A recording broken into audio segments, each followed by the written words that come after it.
collapsed. Gone. The wild ride, the balloon burst. The Depression. Everything down the drain.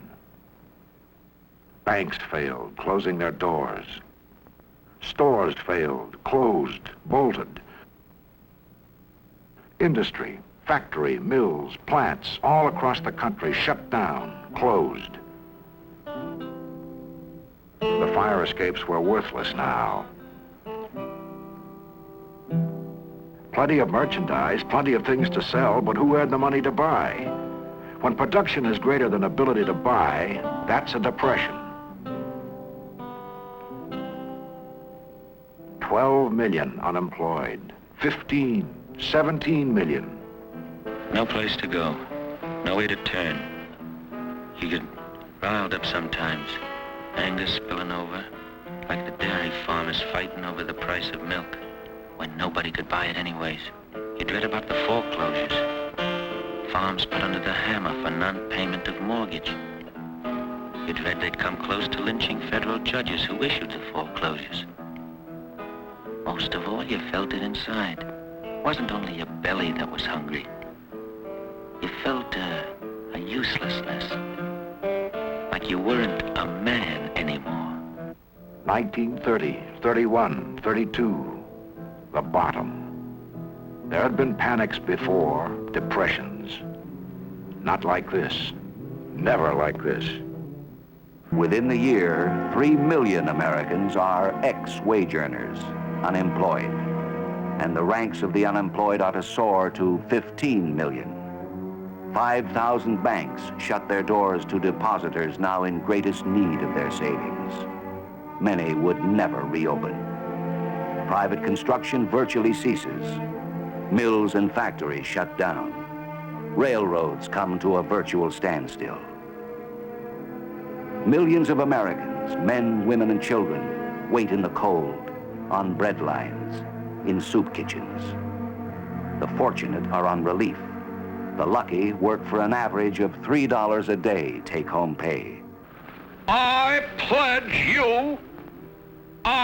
pledge myself to a new deal for the American people. A new voice? Pledging what? Some sort of new deal? And people listened.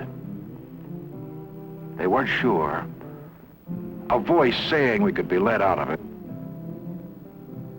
But saying was one thing, campaign talk. What would happen when he got in? November 1932, elected. January 1933, February 1933, March, inauguration. This is a day of national consecration. And I am certain that on this day, my fellow Americans expect that on my induction into the presidency, I will address them with a candor and a decision which the present situation of our people impels.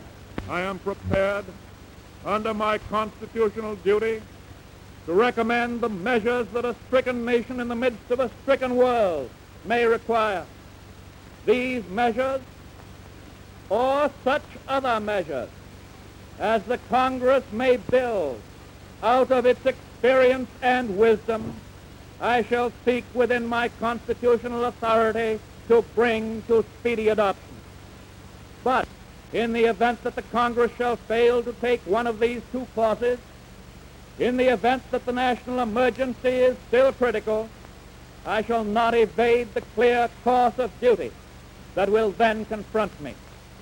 I shall ask the Congress for the one remaining instrument to meet the crisis: broad executive power to wage a war against the emergency as great as the power that would be given to me if we were in fact invaded by a foreign foe. This nation is asking for action, and action now. In this dedication of a nation, we humbly ask the blessing of God.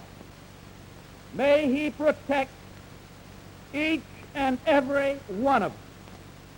May he guide me in the days to come.